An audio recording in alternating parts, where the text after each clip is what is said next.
Vamos esperar às 8 horas pontualmente para começar.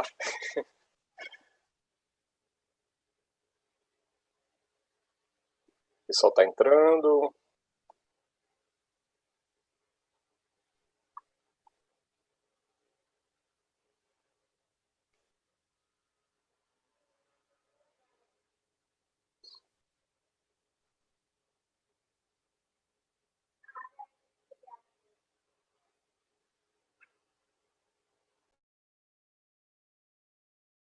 Vanessa, tudo bem? Tudo ok. Sai então. Pessoal, muito bom dia. Sejam todos muito bem-vindos ao segundo dia de trabalhos aqui da Sala Temática de Biometria Forense do Congresso Integrado da SBCF em Quifor. Eu sou o perito criminal federal Alex Mangueira e conosco aqui é responsável pelo suporte técnico. Nós temos a senhorita Vanessa do IPOG, então eu peço que qualquer problema, qualquer situação, a Vanessa aparece aí em vídeo, que ela seja consultada para que se resolva qualquer situação técnica. E para início dos trabalhos aqui nesse segundo dia, eu convido o perito criminal federal Evandro Mário Lorenz com a palestra Deepfake e os desafios para a democracia. O Dr. Lorenz é mestre em Ciência da Informação pela UNB, especialista em Telecomunicações e Redes pela Universidade Federal do Espírito Santo e é graduado em Ciência da Computação pela Universidade Federal do Espírito Santo.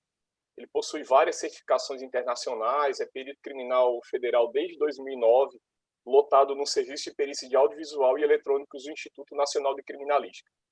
Eu vou deixar o Dr. Lorenz começar. Fiz um breve resumo do currículo dele, ele vai se apresentar melhor agora durante a apresentação e a palavra está com o senhor, doutor. Muito obrigado por ter aceito o convite. Bom dia a todos.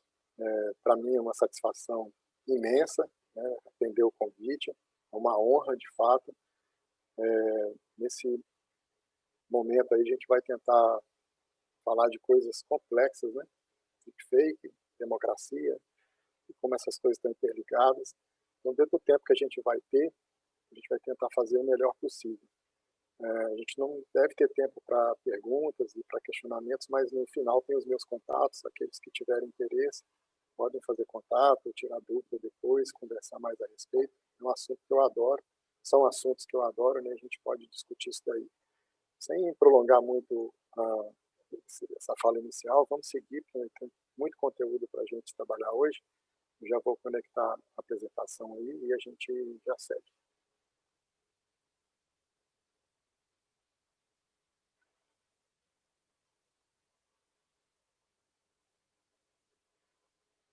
A tela está para todos aí, disponível? Sim. Tá perfeito. Ok.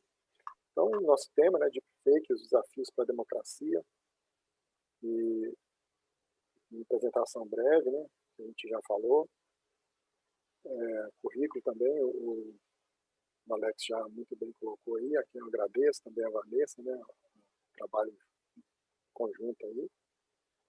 A nossa abordagem hoje deve contemplar três pilastras, né? Três pilares, né? A apresentação de deepfake mesmo, uma abordagem rápida sobre mídias sociais e depois sobre as questões da democracia. Então, vamos começar falando um pouquinho sobre deepfake. A gente é um conceito novo, né? Uma construção recente e a gente ainda carece assim, de melhores definições, mas a gente precisa adotar algumas definições, alguns conceitos, então a gente parte aí do que a literatura tem mostrado para a gente hoje. Então, um conceito aí não é o melhor ou o pior, é um conceito, né, sobre deepfake, que seria a técnica baseada em deep learning, capaz de criar vídeos falsos com substituição da face de uma pessoa pela face de uma outra pessoa. E a gente pode pensar em variações disso aí, quando, por exemplo, a gente vai construir uma pessoa também, usando informações de outras, mas basicamente vamos pensar hoje em substituição de face de uma pessoa pela face de uma outra pessoa num vídeo, né, numa apresentação de vídeo. E aí, só para recuperar também um pouquinho, para aqueles que talvez não estejam muito familiarizados com Deep Learning, é um subconjunto do aprendizado de máquinas e inteligência artificial, constituído por redes capazes de aprender sem supervisão a partir de dados não estruturados. Então, nós estamos falando aqui de inteligência artificial em alto nível, né, onde todos os detalhes são importantes e podem ser assimilados, aprendidos, né, pelas técnicas disponíveis para esse tipo de atividade. Então, no Deepfake, a gente vai ter aplicação direta de Deep Learning. Então, aqui é um vídeo, um resumo de um vídeo da Disney, que já entrou nesse segmento, bem um resumo mesmo, só para a gente ter uma ideia do que a gente está falando. Né? Vou ligar aqui.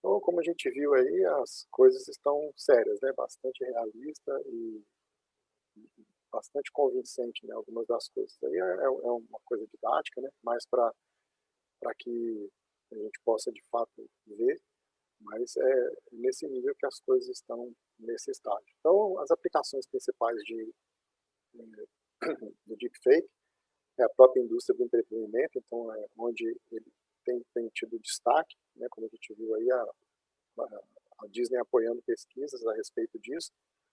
A indústria de marketing e publicidade, onde você pode criar personagens e levar mensagens na língua, de acordo com os costumes de cada pessoa no mundo, em questão de horas você pode processar esses vídeos, né, para alinhar isso com o seu consumidor, para publicidade. Então, bastante promissor esse mercado também.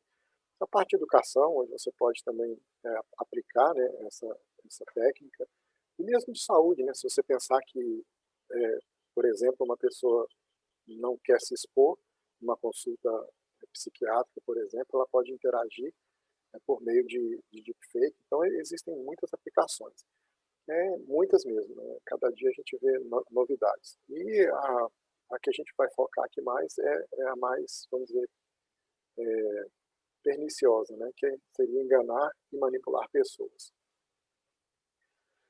A gente tem hoje já disponível na web vários serviços, né, serviços entre aspas, porque são ainda algumas coisas preliminares, mas e até já com algum potencial de problema.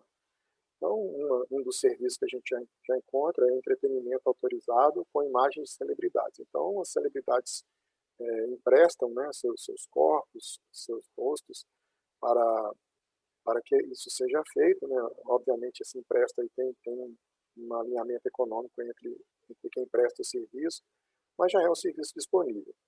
Um outro serviço, também entre aspas, são os vídeos pornográficos, que hoje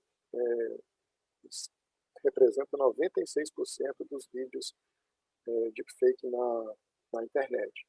E fotos de mulheres nuas também, né? E aí a diferença nós estamos falando de vídeos de fotos montadas, e aí existem aplicações só para isso. Tem um robô no Telegram que a estimativa é que já foram processadas imagens de 100 mil mulheres dentro desse robô construído no Telegram para esse tipo de atividade, ou seja, colocar o rosto de uma pessoa no corpo de outra, né? Então, ou pegar uma foto do corpo de uma mulher que não está nua e produzir, né, por meio de fake o corpo dela, projetar esse corpo e gerar imagens, né, que são inclusive compartilhadas. E a gente está falando aqui de mulheres nuas, 100 mil mulheres nuas, mas e as crianças, né? E os adolescentes? Será que no, no potencial não é o mesmo, né? Será que já não está acontecendo? Esse será é bem uma pergunta bem retórica, né? Bem,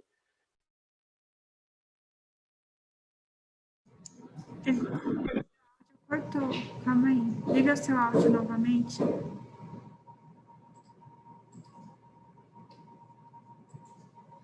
Isso, obrigada. ok. Então a gente não tem ainda registro dessas coisas, mas da mesma maneira que são produzidos aí as fotos de mulheres nuas, também é possível que as crianças já estejam também sendo afetadas por esse tipo de atividade. Dentro dos estudos, né, de deepfake, a gente tem algumas questões. Uma delas é entender, né, o que são vídeos falsos apontados como verdadeiros e que são vídeos verdadeiros apontados como falsos. A diferença é que os vídeos falsos apontados como verdadeiros, eles são aqueles que alguém quer prejudicar alguém, né, e aí nós estamos falando só da parte de prejuízo mesmo, né, de danos, de enganar pessoas. Então, esses vídeos falsos apontados como verdadeiros atribuem a pessoas comportamentos, falas que não aconteceram, né? Enquanto os vídeos verdadeiros apontados como falsos são aqueles vídeos que de fatos que aconteceram, e que aí as pessoas envolvidas vão dizer, não, isso é deepfake, né? Fizeram uma montagem comigo. A gente já tem alguns casos relatados desse tipo de situação, em que esses vídeos verdadeiros são apontados como falsos, e aí é aquela dificuldade, né? Como provar essa situação? Então, são duas questões importantes nas deepfake e que precisam ser trabalhadas, né, continuar sendo trabalhadas. A gente tem também a questão da popularização dos aplicativos de celular, a gente tem processamento em nuvem que torna isso acessível, então você não precisa mais de uma quantidade de processador bastante forte ou muito processador para fazer isso, basta que você tenha a interface, porque o processamento é feito em nuvem, né, e depois devolvido isso para o solicitante. Então, aplicações aí de várias nacionalidades já permitem fazer isso. E algumas são toscas, né, como a gente diz, outras são mais ou menos, mas a gente vê deepfakes cada vez mais realistas nesse nicho aí. Então, a tendência é que isso cada vez mais fique mais sofisticado, mais difícil, né, de distinguir entre o que é real e o que é deepfake. Para ilustrar o crescimento também desse tipo de atividade, entre julho de 2009 e junho de 2020, foram encontrados por essa consultoria Senseit, aí, uma empresa dedicada à atividade de deepfake, encontrou 49 mil vídeos deepfakes publicados. A gente não está falando de duplicado, não, são vídeos únicos publicados nesse período aí. Então, um crescimento de 330% em relação ao período anterior. Então, é um crescimento bastante significativo e a gente vê que a tendência é que ele continue em alta, né? A gente não tem perspectiva de redução disso aí, até porque a acessibilidade, né, a facilidade de acesso à tecnologia vai tornando isso mais acessível mesmo às pessoas comuns, os aplicativos. Então, isso pode, de fato, crescer bastante. Pensando um pouquinho nos segmentos mais visados para deepfakes, aí também a fonte é a Senseit, essa consultoria, a gente tem, em primeiro lugar, disparado aí entretenimento, depois moda, depois o esporte, negócios e depois aí a política, né, com 4%. Então, e aí outras categorias aí ficam com o restante desse bolo aí, dessa fatia. Então, a gente precisa chamar a atenção aqui no nosso contexto aqui, principalmente para a política, né, que é onde a gente pode ter danos significativos aí para a democracia. A gente vai tratar disso um pouquinho mais à frente. Mas aqui a gente vê, né, que predominantemente o entretenimento está onde a gente encontra a maior parte da aplicação. E aí a gente começa a pensar também o que é entretenimento. Será que colocar uma foto de uma mulher, né, num corpo de outra pessoa isso é entretenimento, né? Então a gente tem outras questões éticas aí também envolvidas e que também precisam continuar sendo estudadas. Vamos falar um pouquinho de regulamentações, como que está no mundo, né? Que a gente pensa, mas aí será que não, isso é terra sem lei? É praticamente isso, né? A gente tem algumas situações isoladas de tentativas de regulamentação, sendo que várias dessas tentativas pontuais aí, elas são bastante, vamos dizer, abertas, ou assim, mesmo usando a expressão popular, né, para inglês ver, porque como é que você faz? Está proibido o deepfake. Então, as iniciativas ainda a gente não viu nada que seja de fato, que consiga gerar travas, né, regulamentares aí em termos de legislação para isso. Mas vamos falar um pouquinho aqui o que a gente já viu, né? Virgínia tem uma proibição de deepfakes, uma legislação de 2009, que é o estado da Virgínia, nos Estados Unidos. A China, em janeiro de 2020, ela lançou uma proibição da publicação de deepfakes sem o devido alerta de que o vídeo em questão foi criado com a tecnologia. Não significa que você pode fazer deepfake, mas você tem que sinalizar, né, dar um alerta de que aquilo é deepfake. Então, mas isso é legal para quem vai cumprir, né? Para quem não vai cumprir, não faz diferença nenhuma. Na Califórnia, foi feita também uma legislação, entrou em vigor em novembro de 2019, para criminalizar o uso de deepfake em campanhas políticas e de publicidade. Então, a publicidade danosa e campanha política que fizer uso de deepfake, ela está sujeita a essa legislação aí lá no estado da Califórnia. Nos Estados Unidos, como lei federal, existe um projeto de lei para proibir deepfakes maliciosos, ou seja, deepfakes que levem a condutas ilegais, ou seja, que estimulem crime ou que induzam o crime. Esse projeto ele foi apresentado em dezembro de 2018, mas até onde eu sei, pode ser que tenha mudado, ele ainda não foi aprovado como legislação federal nos Estados Unidos. Tem também uma proposta, né, uma ação de responsabilidade, de junho de 2019, que propõe marcas d'água obrigatórias e rótulos claros em todos os deepfakes, mais ou menos na linha da China, aí de que as deepfakes precisam ser sinalizadas. E de forma um pouco mais aberta, a gente vê algumas iniciativas para regulamentação de atuação das plataformas de mídias sociais, que é, de fato, o grande vetor, né, para as deepfakes. Então, isso são iniciativas mais na Europa, com o objetivo de tornar as plataformas de mídias sociais mais responsáveis pelas situações que são disparadas a partir das publicações que são feitas nas plataformas. Falando um pouquinho dos desafios para a ciência, basicamente são vários desafios, mas a gente pode condensar isso em duas situações. Uma seria como detectar se um vídeo é falso. Como saber se um vídeo que a gente tem acesso, ele é um deepfake, ou uma deepfake, né? Também a gente não sabe ainda o que vai prevalecer. A gente vê as duas formas aí na literatura. E a outra questão é como marcar um vídeo original, né? Dizer, esse vídeo, fazer alguma marca nele, alguma sinalização nos vídeos originais que dificulte a falsificação, ou seja, que seja difícil criar um deepfake com características semelhantes, ou seja, que tenha aquela marca. Então, é dificultar o deepfake de alta qualidade de passar como deepfake. Então, esse também é um outro desafio, né? Como é que eu faço para garantir que um determinado vídeo é original, né? Para sinalizar isso para qualquer player, para qualquer plataforma, identificar se um vídeo é original. Então, são desafios para a ciência, estão os dois em estudo. E a gente chega aí numa situação cíclica, né? Nessa questão da ciência. Então, à medida que essas questões forem equalizadas, conseguir, então, identificar deepfake. A técnica é essa.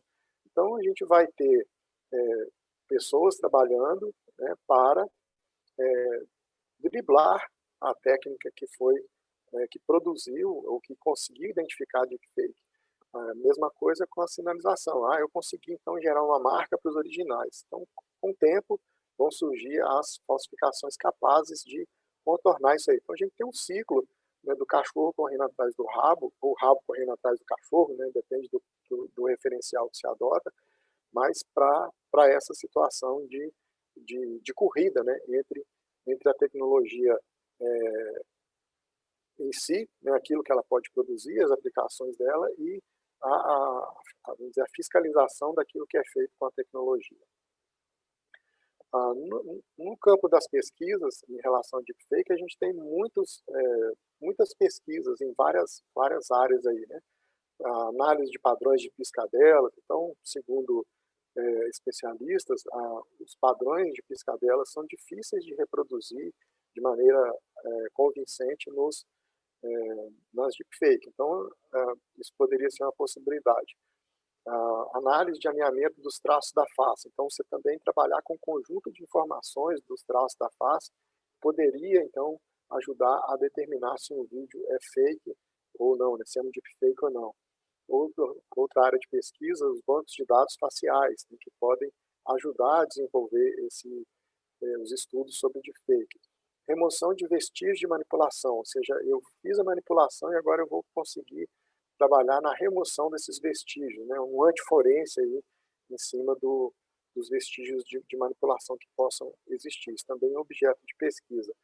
Classificação em cenários de alta compressão, ou seja, a compressão às vezes ela é usada para confundir também as técnicas que podem identificar, né, para ali embaralhar um pouco isso. Então também essa classificação de vídeos dentro do cenário de alta compressão são possibilidades que têm contribuído, né, para o desenvolvimento de pesquisas. Métodos de detecção, então muita gente trabalhando nisso aí, pré-processamento dos conjuntos de dados, ou seja, para eliminar o processamento inútil depois que os dados foram, por exemplo, pré-processados, ou seja, até como se fosse uma triagem, né? Avaliação de desempenho de detectores, então esses detectores que saem, né, que estão sendo publicados, eles são de fato bons, né? Qual a confiabilidade, né? Como eles têm se saído aí nesse trabalho. Análise da dinâmica temporal também são aí um pouquinho fora da caixa, já tentando entender ali se o fluxo de tempo dentro de um vídeo ele corresponde ao que seria a realidade, aí com isso apontar, né, sinalização de possíveis deepfake. Também as questões de métricas e outras questões aí que são também objetos de pesquisa. Eu gostaria só de exemplificar uma pesquisa aí rapidamente, a gente não tem muito tempo para entrar muito nisso, mas essa aqui eu achei bastante interessante para trazer como exemplo para vocês, né? A análise de mudanças na coloração da face provocadas pelo ritmo da circulação sanguínea. Então, é feita uma análise de padrões anteriores, de faces e de mudanças das pessoas, por exemplo, envolvidas num vídeo, né, num vídeo supostamente fake, e aí é feita uma análise desses padrões, né, como que essas mudanças ocorrem. E aí é feito um monitoramento, a comparação das mudanças dinâmicas, e a pesquisa sugere que os padrões normais produzidos pelos batimentos cardíacos, eles vão ser alterados ou interrompidos em vídeos de deepfake, ou seja, aquele fluxo normal, e até às vezes com questões emocionais, né? Como que modifica se no vídeo existe uma situação de emoção. Isso também, analisado esse comportamento, esse padrão normal, ele seria, vamos dizer, afetado, né, com a produção de vídeo de deepfake. E isso, então, poderia funcionar como um indicador para a detecção de deepfake, né, para apontar um vídeo como deepfake ou não. Então, é um exemplo, né, de pesquisa, a gente vê as pessoas saindo da caixa, né? Vamos pensar, então, na cor do rosto das pessoas a partir da circulação sanguínea, né? Então, e como que esse ciclo funciona dentro de um vídeo, né, dentro da exibição de pessoas. A gente tem também aí aplicações bastante interessantes, tem esse site que ele traz aí centenas, talvez até milhares de exemplos para que o usuário, né, para a pessoa que está na interface lá, consiga fazer uma avaliação no olho ali, né, só no olho, para dizer qual vídeo que ele acha que é fake e qual vídeo que ele acha que é real. E é interessante porque isso estimula a percepção, né, é uma aplicação muito simples, mas estimula a percepção no sentido de melhorar o entendimento, né, de como podem ser observadas diferenças, eventuais diferenças, né, em vídeos fake. Isso também ajuda bastante aí na compreensão do que se estuda, né, qual é a dificuldade e o que precisa aí ser trabalhado um pouco mais nesse campo de estudos. E aí a gente, para um pouco finalizar essa parte, né, a gente vai lembrar uma frase muito antiga, né, que uma imagem vale mais que 1000 palavras. Eu vou mostrar para vocês um vídeo agora, um vídeo artístico, né, foi feito para uma exposição, mas que mostra o nível de realismo que a gente está vivendo aí nesse contexto. Tá? Deixa eu... Greetings. I am Salvador Felipe Jacinto Dalí y Domenech, and I am back.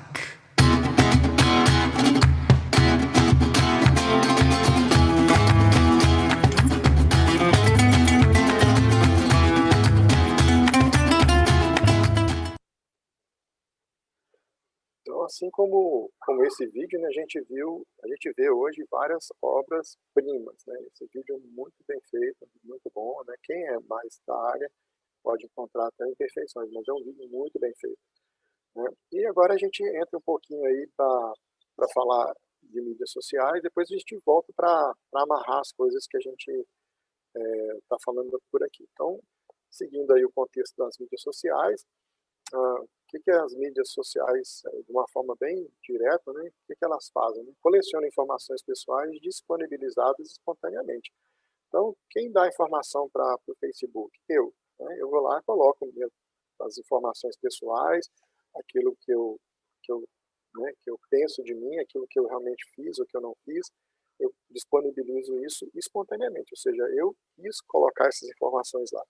E aí as plataformas de mídias sociais processam e segmentam essas informações pessoais para atender interesses de anunciantes. Esse é o objetivo das plataformas de mídias sociais.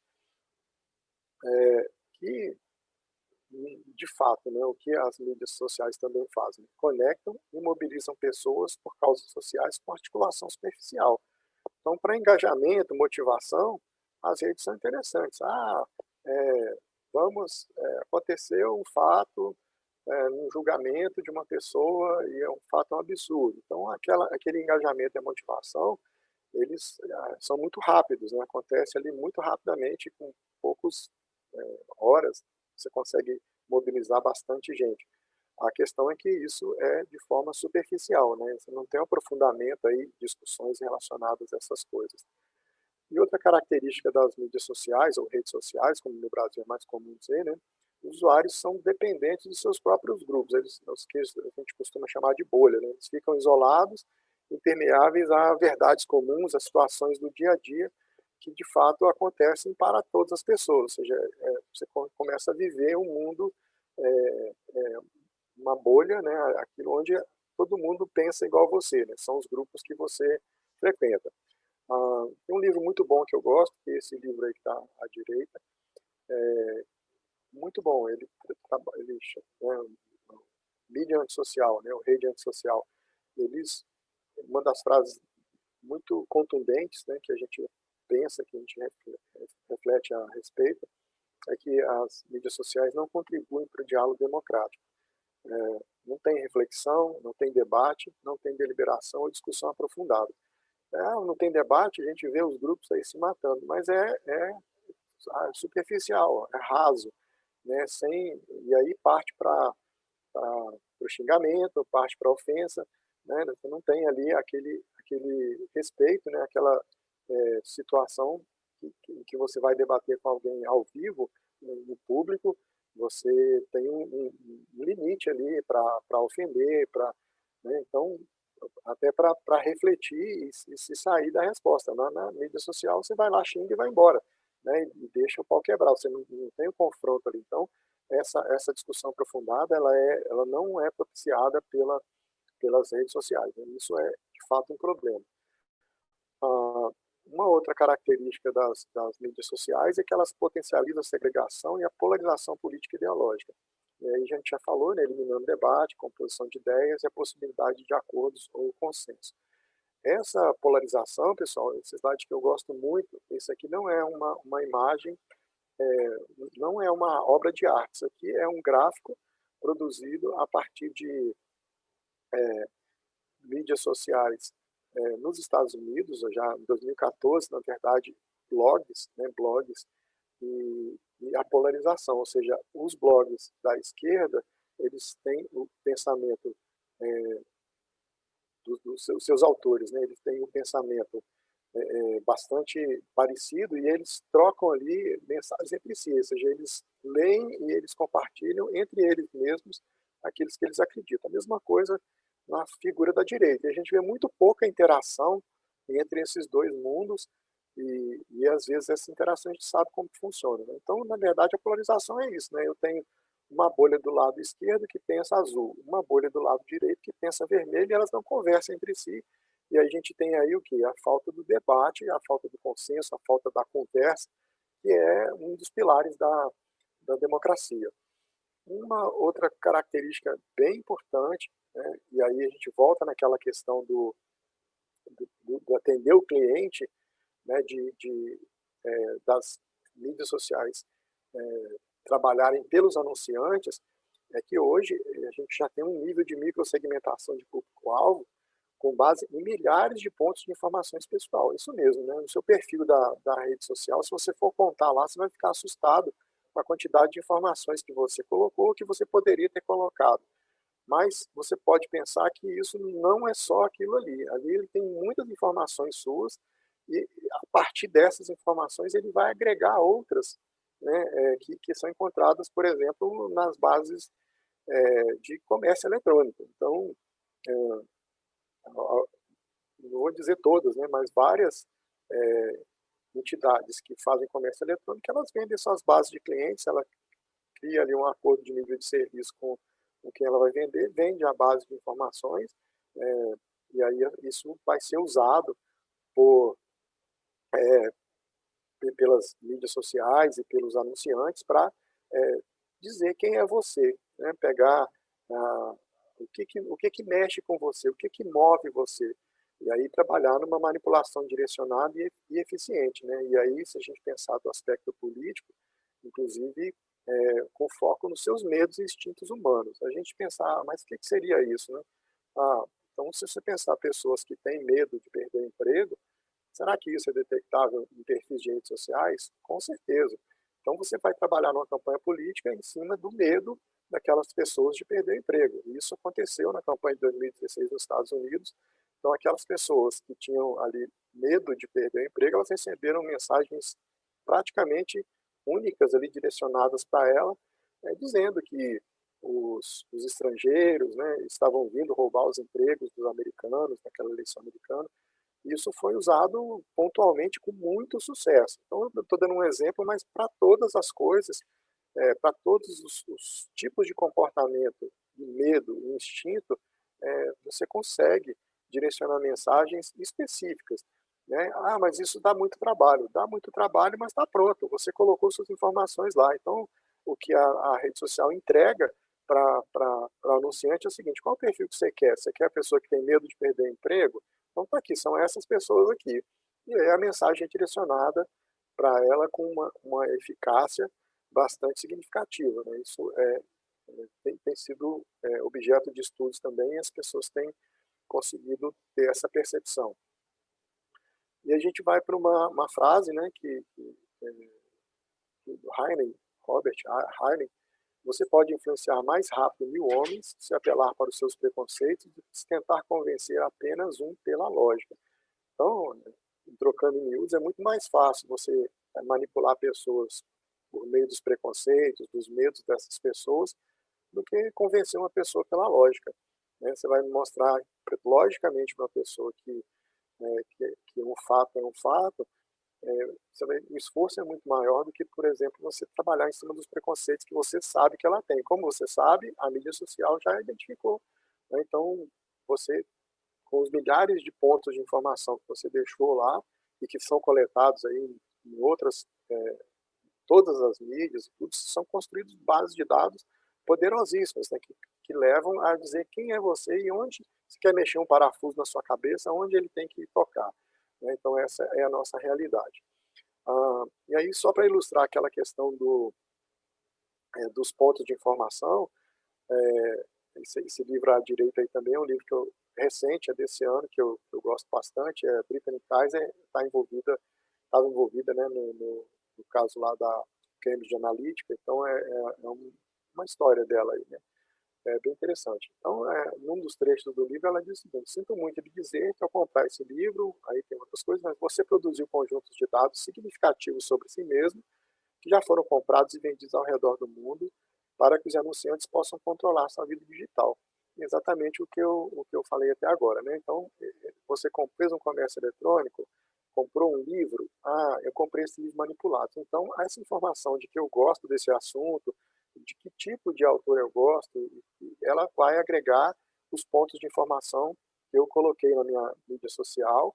Isso vai ser usado. Então, eu vou receber direcionadamente informações e anúncios, né, que dizem respeito a esses meus interesses. É muito mais profundo do que a gente já vê todo dia aí. Fala, só eu digitar sapato lá no Google que comecei a receber anúncios de sapato. Mas é muito mais profundo do que isso, porque ele não vai te mostrar, com raras exceções, um sapato que você não goste, né, nessa mídia, porque ele sabe que não te interessa. Então, talvez até você vai criar uma restrição ali àquele anunciante. Então, a coisa é muito mais direcionada do que às vezes parece para a gente. Tá? E aí a gente passa para um outro tópico, né, que ele trata um pouco mais da nossa realidade atual, que a gente pode descrever aí, de uma forma triste, como a morte da verdade. Morte da Verdade também é uma obra, né, de Goya, onde tem uma senhora, né, que morreu, né, e o nome dela era Verdade. Então a gente vê aqui nessa ilustração aí o sacerdote, né, as pessoas ali em volta da verdade que morreu. E também é um título de um livro bastante interessante que trata especificamente das mentiras, né, da era Trump, né, que nesse período aí, se não me engano, o livro acho que 2017 ou 2018, acho que 2018, né? Então no primeiro período aí da primeira metade do governo. Então ele trata um pouco da construção, né, de como essas mensagens falsas, né, foram construídas, trabalhadas dentro do governo do presidente americano, até o próximo dia 20 de janeiro. Né? Então, só para recuperar um conceito, já falei isso em outras apresentações, alguns de vocês falaram, pô, de novo, né? Só para a gente pontuar esse conceito aqui. Né? Fake news são informações fabricadas que imitam o conteúdo de notícias da mídia convencional em forma, mas não em processo organizacional ou intenção. Isso se sobrepõe a outros distúrbios de informações, como informações enganosas, imprecisas, desinformação. Então, fake news passa por esses subtipos aí de distúrbio de informação, né, como desinformação, informação enganosa, informação imprecisa, né, que às vezes a gente fala, mas aqui tem só um viés, mas a informação mesmo crua, ela é boa, né, mais ou menos isso, né, na verdade, tudo que tem viés ali tem uma intenção. E aí, para resumir, né, as fake news, elas fabricam mensagens tentando imitar a forma, né, ali como que as mensagens são construídas, né, como que as notícias são construídas, mas o objetivo de enganar. Então, isso também está no artigo, né, de 2018. Existem outras definições, mas eu gosto de trabalhar com essa. E aí algumas outras reflexões para a gente em termos dessa questão da morte da verdade. E aí a primeira diz o seguinte: a morte da objetividade me alivia da obrigação de estar certo. Ela apenas exige que eu seja interessante. Então, a objetividade, a verdade morreu mesmo, então não preciso estar certo ou estar errado. Né? Preciso apenas ser interessante, preciso apenas ter seguidores, preciso apenas ter cliques, likes, monetizar. É só isso que importa, né? Não tem muita questão vamos dizer, da relevância da verdade, da objetividade. Então, basta que eu seja interessante. E uma outra mensagem, né? Nossa subjetividade é toda e completamente só nossa. Então, eu faço o que eu quiser com a subjetividade, né? Eu não preciso prestar contas disso entre aspas, né, para ninguém. E tem um trecho também de um conto de Philip Dick, A Formiga Elétrica, e ele diz o seguinte: será que eu quero interferir na fita da realidade? E se eu quiser? Por quê? Porque ele pensou, se eu controlar isso, eu controlaria a realidade. Então, esse é o pano de fundo das fake news. Seria controlar a realidade.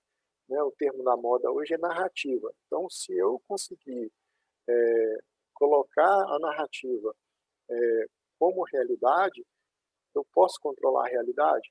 Então, esse seria o pano de fundo. E a gente está vendo isso todos os dias, né? Não vou ficar aqui citando exemplo, né? Porque não gerar nenhum tipo de mal-estar, mas a gente pode ver isso todos os dias, essa forçação de barra em termos das narrativas, com o objetivo de ditar uma realidade e controlar essa realidade. E a gente precisa estar atento a isso também, né? E isso aí é o que a gente vê todos os dias. Então, isso aqui é só um exemplo, e graças a Deus a gente tem tido muita gente também trabalhando do outro lado do balcão para desmistificar e para desmentir as informações falsas. Então, a gente tem aí as agências de fact-checking e bastante gente empenhada, não sei se na mesma proporção de quem está produzindo, acho que não, né? Mas pelo menos trabalhando para desmentir, né, e com provas, né, com fatos, aquelas informações que chegam e que não correspondem à realidade. Vamos dizer assim, o que a gente tem de consequência em relação a esse contexto, esse pano de fundo de fake news? Descrédito na ciência, então a gente vê, também não vou ficar martelando, que isso é o nosso dia a dia, descrédito na ciência, mau uso da tecnologia, negacionismo, desinformação, relativismo, e aí a gente pode citar como exemplos as vacinas, mudanças climáticas, a própria pandemia, narrativas históricas, guerra cultural, obscurantismo, né? Tudo isso dentro desse contexto aí que a gente está apresentando. E a gente tem, então, aqui uma soma, né, de fatores explosivos, que são a força das mídias sociais, a intenção das fake news e a tecnologia, agora a gente entrando no nossa seara aqui da deepfake. Né? E aí a gente vai para o último bloco, rapidamente, que as democracias também morrem. Né? A democracia morre e ela não é mais com golpe de Estado. Né? Esse aqui é um outro livro também bastante interessante, estudo feito nos Estados Unidos também, e ele trata, né, que não é mais um golpe militar. Agora o autoritarismo é feito com enfraquecimento lento, fogo brando, né, e constante nas instituições críticas, judiciário, a imprensa, e a erosão gradual de normas políticas que têm se servido, né, de pilares para a democracia. Aí. Falando um pouquinho das vulnerabilidades da própria democracia brasileira, que também sem entrar em mérito em muita coisa, né? A gente, todo mundo sabe, é uma democracia jovem, a gente tem uma falta de identidade ideológica significativa, aí, uma imaturidade política, então a gente tem 60 partidos, né, políticos, e aí troca de partido igual troca de roupa. Isso tem aí um reflexo, né, essa maturidade política tem preço, né? A gente vê também um desequilíbrio no sistema de freios e contrapesos, que são os sistemas de controle que existem entre os poderes. Então, um poder ele tem aí a possibilidade de controlar os excessos de outro poder. Mas quando a gente vê o envolvimento de um poder com o outro, ou jogos de interesses que prevalecem, a gente vê o desequilíbrio nesse sistema de freios e contrapesos, e a gente vê com isso, consequentemente, aparelhamento ideológico das instituições, onde há uma confusão muito grande em o que é de Estado e o que é de governo. Né? E aí eu não vou nem citar o exemplo de ontem, né? Vamos deixar isso aí para quem não viu o noticiário de ontem para procurar e ver o que esse tipo de coisa acontecendo nos nossos olhos. Né? E aí a gente vê também um grande conflito de interesse público e privado, isso é um problema também, sempre foi, né, na nossa democracia, e a fragilidade também das regras democráticas não escritas. Você tem regras aí que não estão na Constituição, não tem lugar nenhum, como a tolerância à multa, né, que significa que você não vai tratar o seu oponente como inimigo, ele é só seu adversário. O melhor exemplo disso é um jogo de futebol, é que quando um ator, quando alguém ele trata o outro como inimigo, ele é expulso do jogo. Então, o jogo ali você precisa de tolerância mútua, você precisa de aguentar o seu adversário, aceitar a derrota, aceitar a vitória, comemorar a vitória, mas isso é o jogo democrático. Sem isso não existe democracia, né? Sem a tolerância mútua. E também a reserva institucional, que são aquelas coisas que você poderia, né, que alguém que está no poder poderia exercer, mas não exerce, né? Que é ali uma reserva de coisas que você, mesmo estando amparado pela lei, não vai fazer, porque isso pode comprometer as outras, o funcionamento das outras instituições e da própria democracia em si. Também isso é uma característica. Se a gente for pensar em vulnerabilidades sociais, que também tem reflexo na democracia, a gente vai falar um pouco do nível educacional e de análise crítica. Nossa, muito complexo isso para nós. E ainda a persistência, né, do feudalismo eleitoral, mesmo nos dias atuais. E também uma baixa confiança nas instituições. Para ilustrar esses pontos aí, eu vou trazer alguns dados, né, que foram aí também feitos em pesquisas, tem todas as fontes aí. 79% dos brasileiros que foram entrevistados utilizam o WhatsApp como principal fonte de informação. E aí no gráfico a gente vê os demais, né? Mas 79% eu acho que é um número bastante grande para usar como fonte de informação. Ao decidir seu voto no período de eleições, você levou em consideração informações de rede social? 45% decidiram o voto com base em informações de rede social.